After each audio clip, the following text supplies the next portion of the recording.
عزیزم، درود و مهر. امیدوارم حال دلتون عالی باشه. تا حالا قاطیق شورباسی شوربای ماست به گوشتون خورده؟ یک غذای سنتی آذربایجان که یکی از خوشمزه ترین و اصیل ترین غذاهای ایرانی، پرخاصیت و لذیذ. بریم که با هم دیگه درستش کنیم.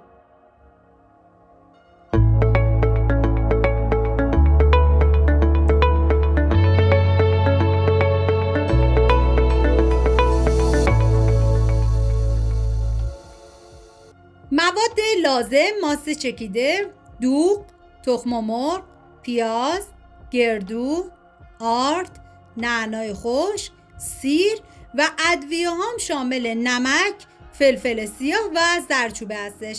من اندازه های دقیقم داخل دیسکریپشن براتون نوشتم. ماست چکیده رو میریزیم داخل ظرفی و دوغ رو بهش اضافه میکنیم. به اندازه 1 لیوان از دوغ رو باید نگه دارید و من اینجا از دوغ گازدار استفاده کردم. شما میتونید از دوغ سادم استفاده بکنید و حالا شروع میکنم به هم زدن تا کاملا با هم دیگه ترکیب و یک دست بشن و بهتون پیشنهاد میکنم که این غذای لذیذ و پرخاصیت رو درست کنید که بی نهایت خوشمزه بود. و پیازی که داریم به صورت نگینی کاملا ریزش میکنیم و سعی کنید که از پیاز فراوان استفاده بکنید که طعمش رو خیلی خوشمزه میکنه. و همچنین سیر رم رنده میکنیم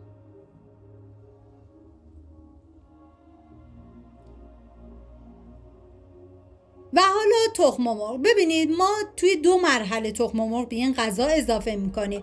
تو مرحله اول 2 تا تخم مرغ رو میریزیم داخل ظرفی و بعد شروع میکنیم به هم زدن تا از لختگی در بیاد.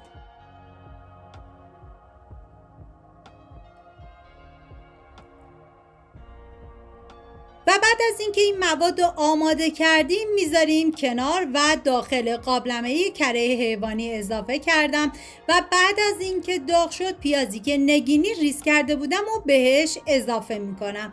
هم میزنم و میذارم تا پیاز کاملا سرخ بشه.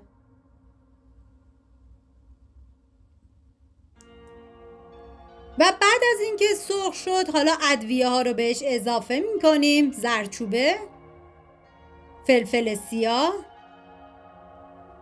و نمک. ببینید تو ریختن نمک دقت کنید. اگه ماست چکیدتون کمی شور بود از نمک کمتری استفاده بکنید. حالا من هم میزنم و میذارم تا ادویه ها تفت بخورن و عطر ادویه ها آزاد بشه و سیر رنده شده رو بهش اضافه میکنم. ببینید زمانی هم که سیر رو اضافه میکنید زیر حرارت باید کم باشه و نیازی به سرخ کردن زیاد نیستش، چون ما مرحله به مرحله مواد رو اضافه میکنیم. پس توی هر مرحله مواد ما کاملا سرخ میشه. و حالا نعنای خشکم بهش اضافه میکنم و یک تفت خیلی مختصری میدم.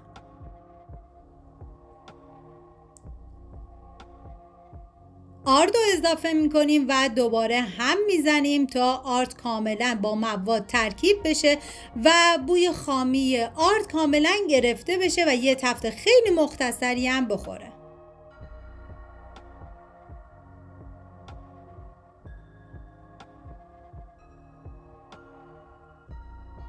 و حالا گردو خورد شده رو اضافه میکنیم و زمانی هم که گردو رو اضافه کردیم به مدت 1 دقیقه میذاریم با حرارت خیلی کم تفت بخوره.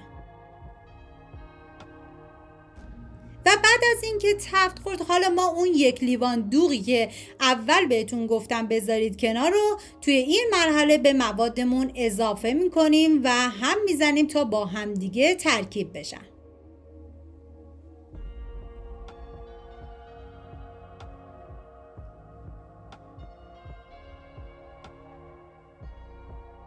و بعد از اینکه تفت خورد حالا ماست و دوغی که آماده کرده بودیم و توی این مرحله به موادمون اضافه میکنیم.